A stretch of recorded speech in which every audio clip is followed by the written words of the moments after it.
All right, thank you again for joining us for our pre-match semifinal press conference with UCLA. We're joined by head coach John Speraw and student athletes Andrew Rowan, Cooper Robinson, and Matthew Aziz. We'll start with a statement from Coach Speraw and then open it up for questions. Raise your hand and we'll bring the microphone to you for the recording. It's great to be back in the Final Four. It's a long season, and to get to this moment, I know it was a goal of ours. And maybe after the season we had last year and returning all the players we were returning, maybe some level of expectation, but still when you get to this moment, it's worth recognizing all the hard work over the course of the year that gets you here. I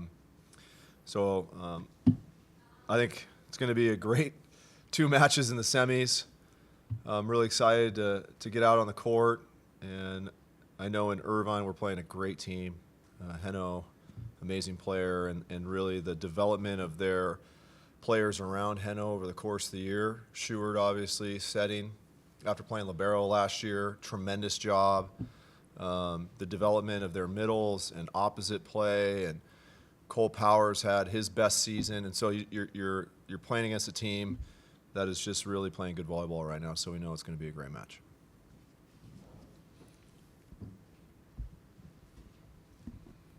Vinny Lopes here from Off the Block. Andrew, first question for you. You played UC Irvine twice this season, but it was early on the season.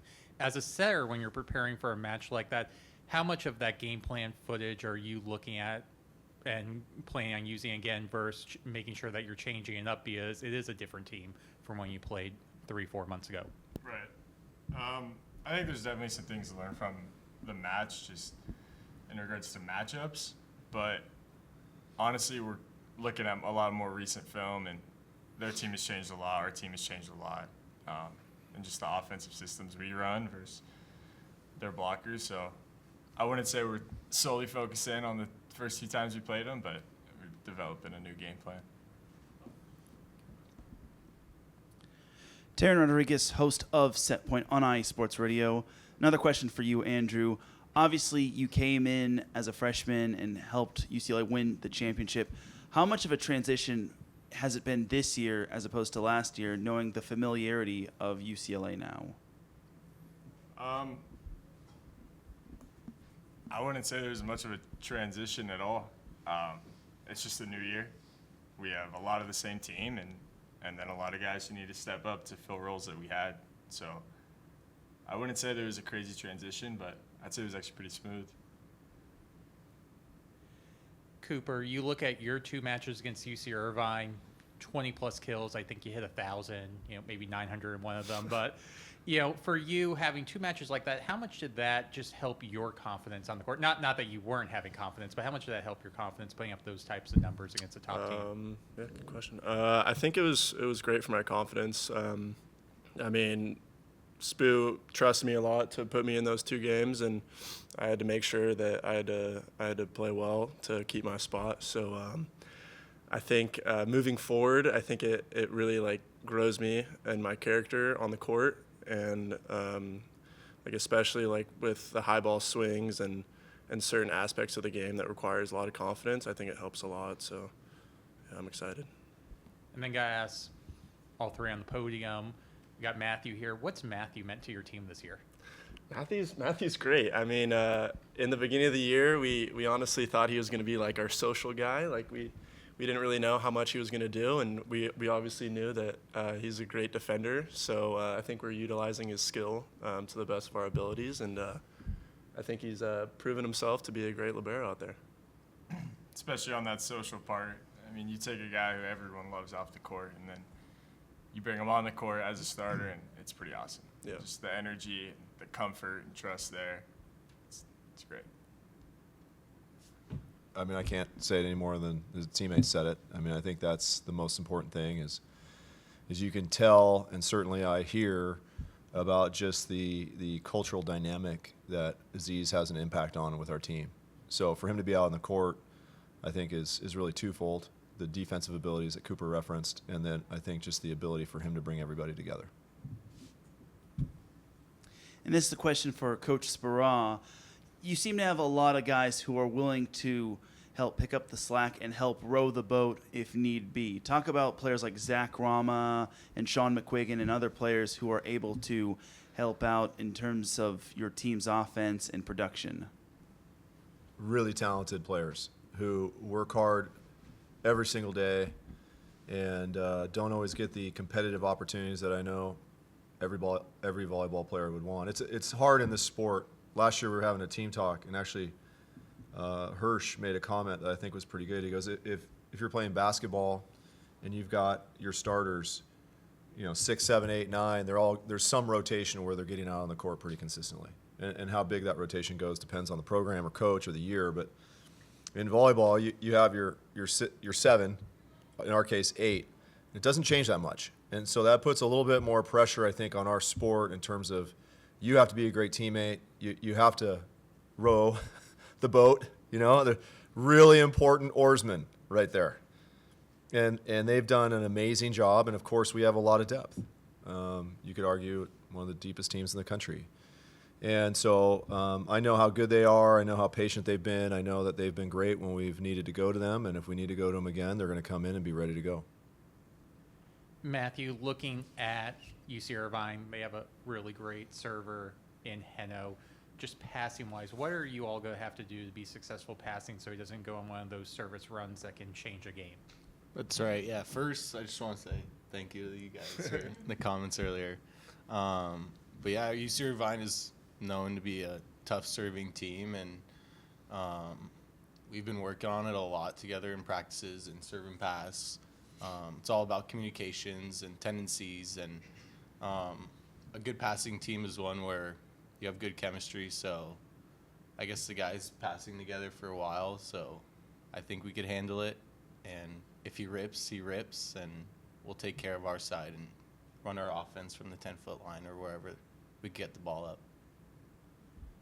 Coach, I want to ask you kind of a coaching question here from your standpoint, because I got to see your open practice. You obviously balanced it between, training, fundamentals, and scouting. I want to ask, as a coach, how much time do you devote on that within each practice, and does it change later on in the season as you kind of get in these situations?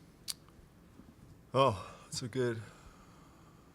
really good question. I think it probably does vary. I think in general over the course of the season, we spend a really significant percentage of the time focusing on what we're doing. I don't think there's as high a level of specific opponent preparation as maybe we're doing later in the season. I do think that increases, particularly as you come into this tournament. I mean, we talk about that. We talk about execution. We train those types of things. But I do think it increases over the course of time. The art of putting together training over the course of the season, and been doing it a lot of years, and it is always different. And these guys know I'm always tinkering around a little bit. And so it's never one thing, that's for sure. It is always different. It always changes. In my opinion, we're still doing work today. Like there was still work that needed to be done to make our team better today. And our guys knew that, I even got on them a little bit today. And so I'm just constantly focused on just a little bit better every day, all the way to the end. And this is a question for Coach Speraw. Obviously, we have 2 big matches in terms of the NCAA tournament. What is the message that you want to give out to fans and everyone in the world, maybe even the NCAA and whatnot? Great volleyball coming here. I think this is an opportunity to see some wonderful performances. Last year, I had so many comments from people within the not just the volleyball community, but the people that tune in this time of year because it is a championship moment, and how impressed they were with the level of competition. And the finals match last year, I think, was tremendous volleyball. So it's another opportunity to really see a championship moment, whether you're a volleyball fan or not. I think those are exciting to see, and I think we have 4 great teams here at the end, and it's going to be 2 great matches and a great final.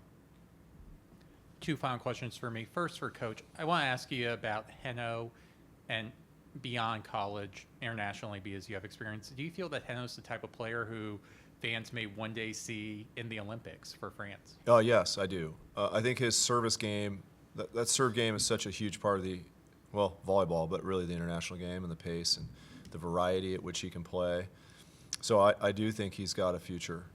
And he can do a lot of other things too. I mean, he's a great attacker. It's unique to have a lefty on that side of the court. It presents some challenges. He's got variety at the net and from the end line. So I think he's got a bright future ahead. I know France is deep, and if he would like to, go play professionally now and give up his senior year, that'd be great. Just move on with his career. That'd be fine with all of us. But no, he's got a bright future ahead. And final question for the players. It's media day, so you get one off-the-wall question in honor. My 6-year-old daughter loves gymnastics. What gymnastics event do you think you would be the best at if you were to compete in gymnastics? I think the tumbling, because I feel like it'd just be really fun to like do flips, and I don't know. I feel like you dance a little bit, right? Don't you? Like a floor routine. You know what I'm talking about? So I think that would be pretty fun. I'd second all of them. Balance beam? No. No. I mean, I've never been to a gymnastics meet, so I don't really know. But I'd probably be pretty bad at all of them, too. I mean, I can't do a pull-up, so it'd be pretty tough Come on. to do bars. You can do Or, a pull up. I don't know.